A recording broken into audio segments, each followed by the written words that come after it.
Like, share and subscribe for more great Cobra Kai content. Turn on notifications to never miss another Cobra Kai video again. Help get this video to 100 likes if you would like us to keep releasing more Cobra Kai videos like this one. Please share this video on Facebook, Twitter, Reddit, Instagram and other social media platforms, to help new and old fans find these Cobra Kai videos. Today's story tells the tale of a stranded Yasmine coming to grips with her life, and who her real friends are. This story was written by Gerdelicious, and inspired by Cobra Kai Companion Podcast. Please remember to support the writers and content creators on social media. And now let's begin. There were pebbles in her shoes. Not the kind of rocks that rolled out between your toes as you walked, but the gritty, tiny stones that dug into your heels with every step. She would have minded that feeling more, but her emotions were running wild. Hot-faced and breathing sharply between steps, Yasmine looked toward the parking lot only yards away. Behind her, she could hear the vibrant sounds of teens talking above the din of music, enjoying the warm, spring night. She could still smell the rancid stench of hot dogs being cooked over bonfires surrounded by a mix of middle-class snobs and dirtbag, beer-drinking teens. The line of parked cars was coming closer with every irritated step. Yasmine lifted her eyes to search for her peers. Her closer friends had either already left the party hours earlier or stuck around to hang with the losers that were throwing it. Much to her uncomfortable relief, she spotted two freshmen piling into an old, banged-up sports car. Silently, she argued with herself, wondering if it was worth asking. She needed to get a ride home.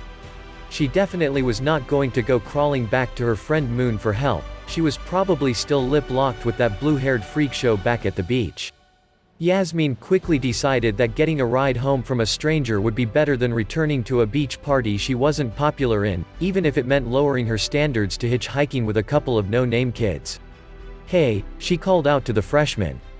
The two had already fastened their seatbelts, but the windows were rolled down enough that they had to have heard her. "Hey," she repeated, loudly enough that she was sure they couldn't ignore her. The driver turned his head. He glanced at her through a veil of thin, blonde hair. What am I doing?" Yasmine thought. Maybe it would be better to just walk home if this is what I'm left with. "Hey," she said for a third time. She had walked right up to the car. Bending toward the window, she was close enough to get a smell of vanilla-scented car freshener and old smoke. "Could I catch a ride with you guys?" The driver looked at the passenger.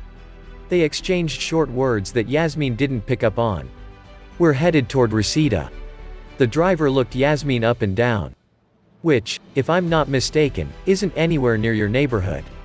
Before she could protest, Yasmine watched as the driver shifted the car into reverse. The dented vehicle made good time, and smoothly dismissed itself from her reach. She took an idle step forward, into the empty spot the car had left behind.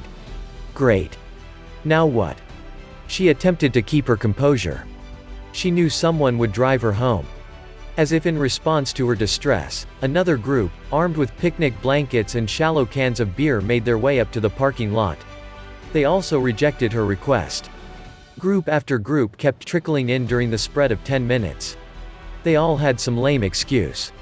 "I don't live near you," one would say, or, "Oh, sorry, we're actually headed to another party." Or, "We don't have enough room." Frustrated, Yasmine planted herself on a curb. She crossed her arms, irritated. Beginning to panic, she was almost sure she would have to go back to the party. Either she would have to act like nothing had happened, and that she hadn't been brutally humiliated, or she would have to further embarrass herself by asking someone for a ride home. Inspiration suddenly hit, and she checked her phone to call an Uber. She didn't really like the idea of getting murdered, alone, and in the middle of nowhere, but maybe being stabbed to death by an inbred axe murderer would be better than facing the social scene she had stormed out of. Lowering the brightness on her phone, her eyes honed in on the fact that she had no service. Swearing above the sounds of the party, she stood up and paced the short amount of sidewalk just next to the short trail that led to the party. She had to make a decision. One thing was clear, she would rather sleep on the curb all night than go back to the freak fest. But if she stood here long enough, people would eventually notice that she was standing alone, in a parking lot, like a loser. New hope arrived, as a larger group of teens walked up the sandy path. She had a horrible feeling that this would be her last chance. She tried a new approach. She tried to sound upbeat and nice. Or at least, she thought she sounded upbeat and nice. "Hey," she began. Yasmine approached the ragtag group, a smile on her face, her eyes appearing friendly. "Will you guys give me a ride home?" she asked. Some of the group stopped to address her, the other half, laughing and chatting, didn't seem to notice her. "Oh, sorry." Their words sank into her stomach. "We're actually headed down the beach to go swimming." "Seriously?" she found herself saying. "Do you know if anyone else is leaving?" Yasmine spouted out words, desperately trying to grip their attention. "Is there any way you could maybe drop me off by a bus station or something?" 2 more people walked by. "Could you guys give me a ride?" Yasmine called out to them.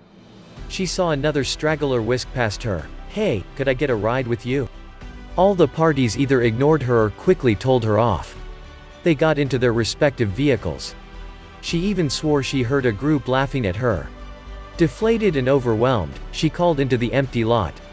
"Is there anyone out there who will give me a ride?" Out of the darkness, a voice behind her replied. "I'll give you a ride." Yasmine's heart began to pound.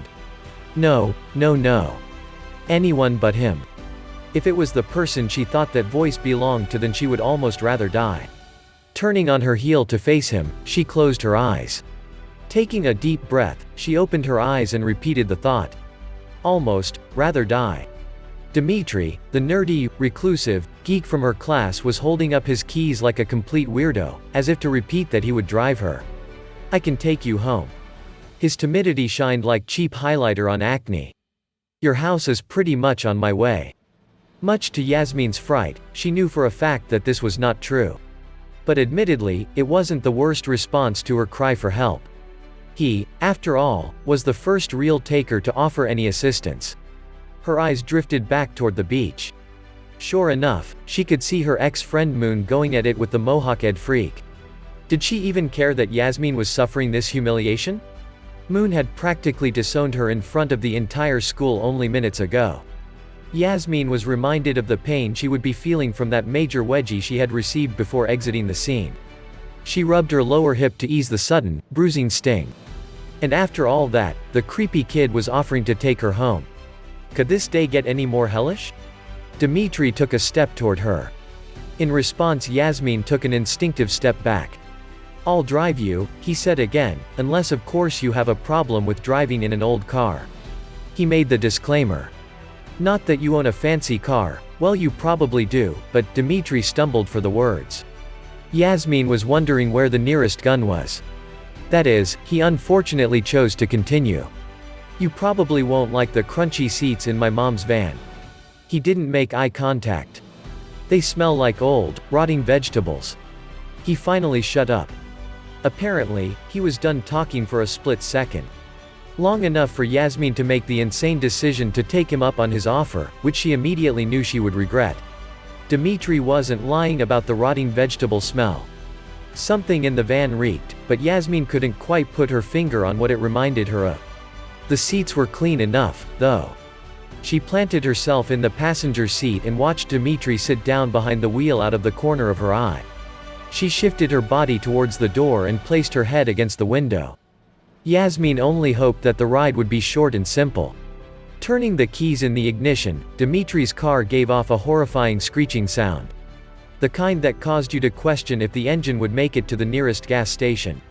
"You should probably fasten your seatbelt," he offered. "I didn't drink anything tonight, but I wouldn't bet that other people on the road haven't." Irritated, Yasmine yanked the stiff belt over her shoulder and clicked it into place. She lifted her sandaled feet onto the edge of the dashboard. Suddenly realizing how tired she was, she tried to close her eyes and relax. The van rolled out of the lot sounding like a cat that had been stepped on. Yasmine glanced back towards the beach, praying no one was watching her leave in this mystery machine. She breathed a silent sigh of relief, seeing that the party was in full swing and no one seemed to be noticing their departure. Oh, thank God. The ride was quiet for the first few minutes. The time was long enough for Yasmine to reflect on the events of the day. Everything had started out so promising. But thanks to those karate freaks and her so-called friends, as usual, things were ruined. And now, here she was, strapped into the front of a whack job's minivan, grateful to be leaving it all behind. But something pinched her gut as she recalled that it wasn't over. She would have to face them all on Monday. Yasmine's face went warm and her skin felt cold as hot tears began to flood her eyes and find their way down her cheeks. What was she supposed to do now? She knew phones had recorded the whole ordeal, and there was no way people were going to let the events of the night go unnoticed. Breaking the silence, Dimitri cleared his throat. Yasmine couldn't turn to face him. She knew that she wouldn't stop crying anytime soon. There was no way she was going to face any more unnecessary humiliation. Instead, she leaned closer to the door and planted her shoulder on the frame of the car. "So," Dimitri began slowly. "How's your day been so far?" Yasmine felt a new stream of tears flood to her eyes. "Get a clue." "I mean," Dimitri began to backtrack. Turning the van blinker on. The vehicle turned to the right. "Sure, it wasn't the best party. I didn't even enjoy it myself. I find entertainment in a good book or documentary special. Have you ever seen the one about how they make fish crackers?" He straightened the wheel and mumbled. "Fascinating." Dimitri sighed dramatically and began tapping his fingers against the steering wheel as if to pass the time. "Anyway," he unfortunately continued. Happy birthday." His voice suddenly became unnaturally upbeat. "I suppose I already said it, but I'll say it again." Yasmine sensed him turn his face toward her. "Did you get any cool presents?" "Last year's I got a limited edition Dark Knight comic from my parents. Unfortunately, I spilled grape juice on it a couple months ago, so now it's pretty much worthless." "Look." Yasmine interrupted, turning to face him. She sat up, her face still crisp and moist from crying.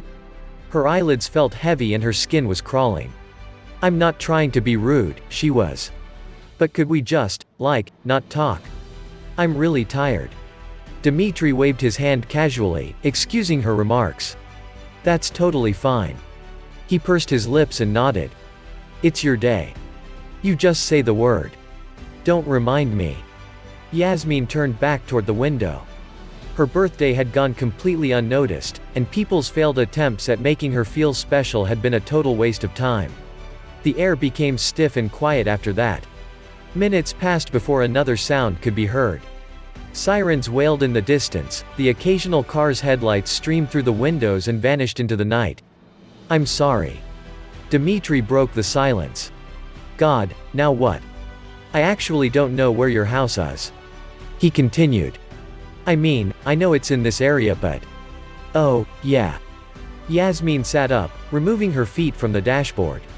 She quickly wiped her face with the back of her sleeve and blinked her eyes to focus on her dark surroundings. "You'll want to take a right at this next light. The third neighborhood on the left will be the next turn." Dimitri nodded. "Good deal." He lifted his hand to a dial on the dashboard. "Want to listen to music?" "No." "Okay." He lowered his hand. Silence. The van approached the light and came to a stop. There was no traffic, they were the only people sitting at the light, and yet it was still red. Dimitri shifted awkwardly in his seat, something that made her feel he wasn't really going to shut up anytime soon. Turning the vehicle down a dark street, Dimitri continued talking about things Yasmine didn't care about. Comic books, nerdy movies, school. He mentioned a few things about the karate dojo. She really tried to tune out during that part of the conversation. He made a few remarks about the party, only reminding her of how horrible she was feeling about the whole ordeal. Seriously, Yasmine mumbled, "I really don't want to talk."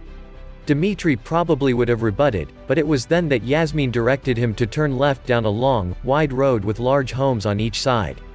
They were the kind of three-storied houses that had long driveways and elaborately gardened shrubs. "Whoa." Dimitri mumbled. "I suppose there are clichés for a reason." He whistled again, this time in awe of the sights around him. The electric bills alone. He trailed off. "I'm just up here to the right." Yasmine sat up in her seat and gathered herself. Unbuckling prematurely, she was prepared to get out of this minivan hellhole. She reached for a bag, but then remembered that she had packed very lightly. She took satisfaction in the thought that soon, she would be taking off her sand-covered clothes and be done with the day. However, just as quickly as the last thought had ended, the same horrible thing slipped into her mind. How could she go back into school on Monday? And there was the even more immediate, terrifying anxiety: how would she go inside? Her mom would probably have left some sort of card. The woman would have been in bed and sleeping with a couple of pills behind her by this time. 2 a.m. Dimitri remarked. He nodded, and his lips made a thin, accomplished smile. Yasmine huffed, opening the door as the car halted to a screeching stop. What, you've never stayed out so late? Dimitri nodded.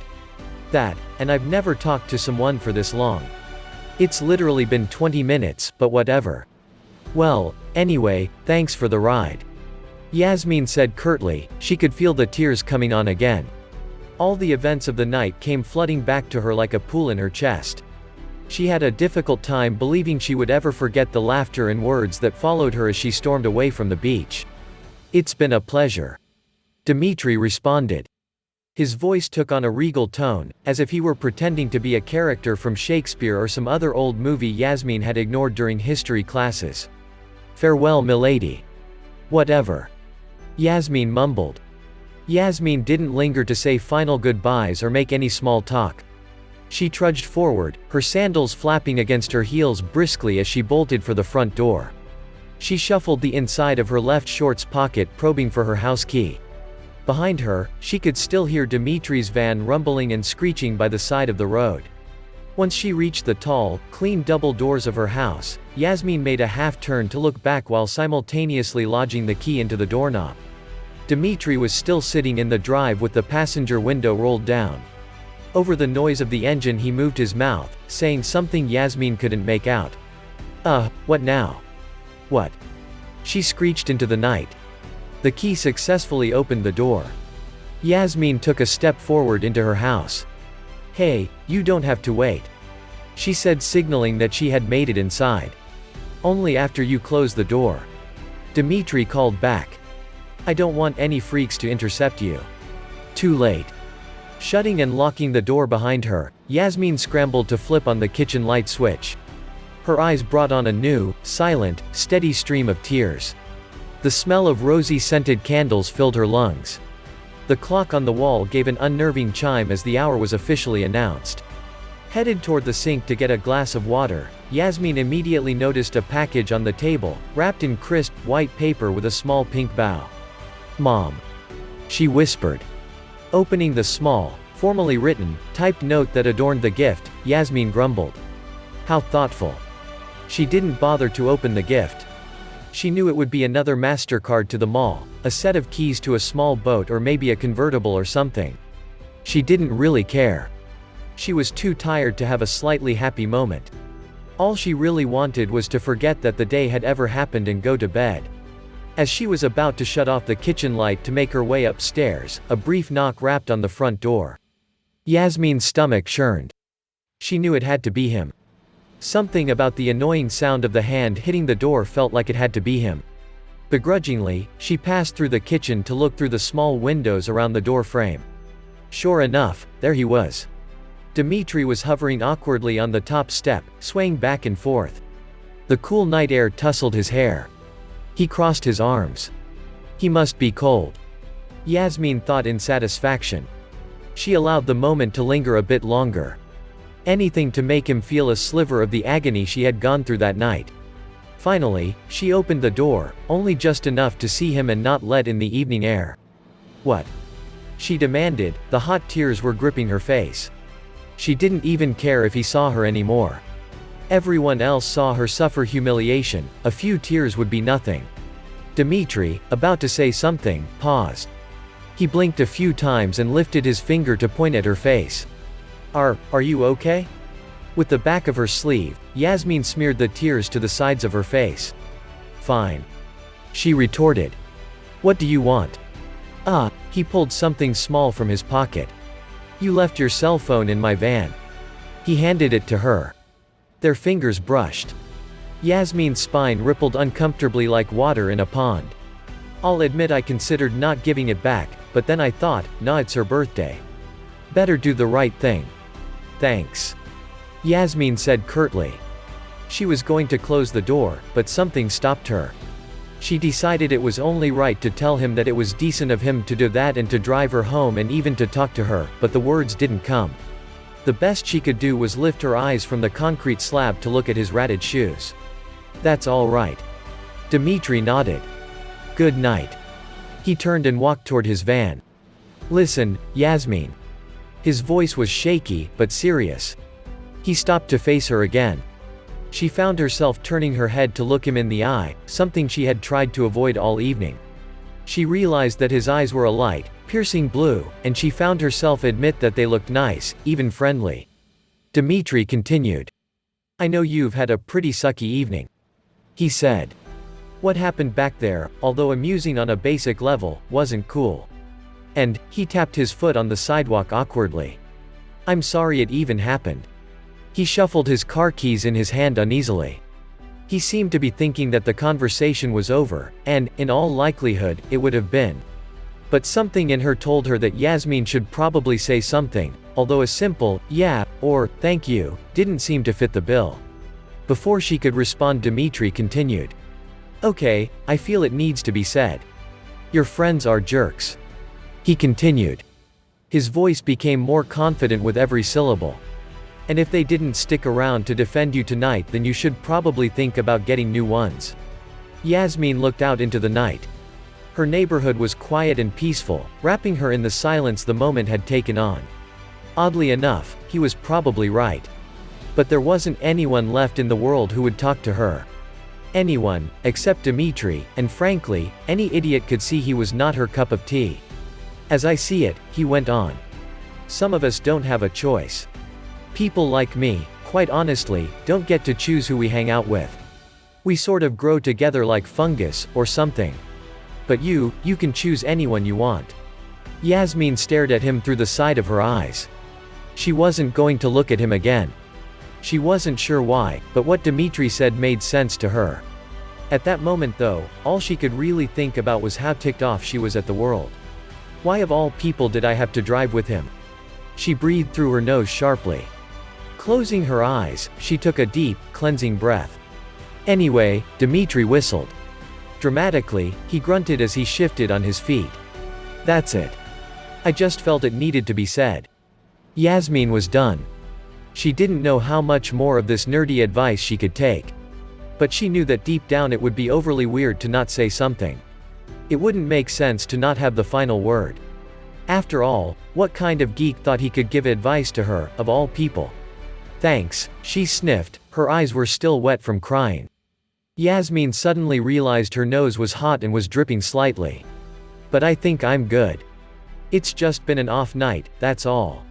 "Whatever you say," Dimitri responded. Before turning to go back inside, she allowed her gaze to meet his one final time. To her surprise, it wasn't as hard as she thought it would be. It was then that she knew there was something about this weird kid that didn't really make sense to her. Something in his looks silently told her that somehow, he understood what she wanted to say. It was a feeling she had never felt with any of her friends. Not with Moon, not with Kyler, not with anyone. "Anyway, have a good night." Dimitri lifted his hand to wave before heading back to his van. "Good night," Yasmine quietly replied. Finally crawling into bed, Yasmine was exhausted.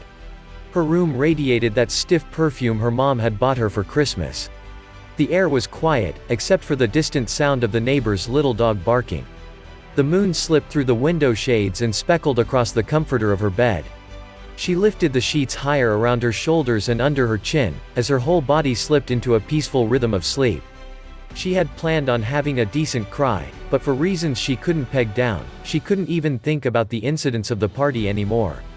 And oddly enough, although she couldn't explain it, the events at the beach suddenly didn't even feel like they really mattered. As she drifted into sleep, she only recalled a few things. There was a warm, comfortable feeling she was unfamiliar with. Unconsciously her lips turned into a flicker of a smile, thinking of that weird guy who was cool enough to offer her a ride when no one else did. He had told her things about her friends that she was never honest enough to admit to herself. And right before the night took hold, she saw those pleasant, blue eyes, and something inside her told her that she would be okay going back to school on Monday, even if the whole world was against her. And that's it. Did you enjoy Yasmine's story? Let us know what you think in the comments. Help get this video to 100 likes if you would like us to keep releasing more Cobra Kai videos like this one. Don't forget to subscribe, and turn on notifications to never miss another Cobra Kai video again. Please share this video on Facebook, Twitter, Reddit, Instagram and other social media platforms, to help new and old fans find these Cobra Kai videos. And we'll catch you in the next one. Peace.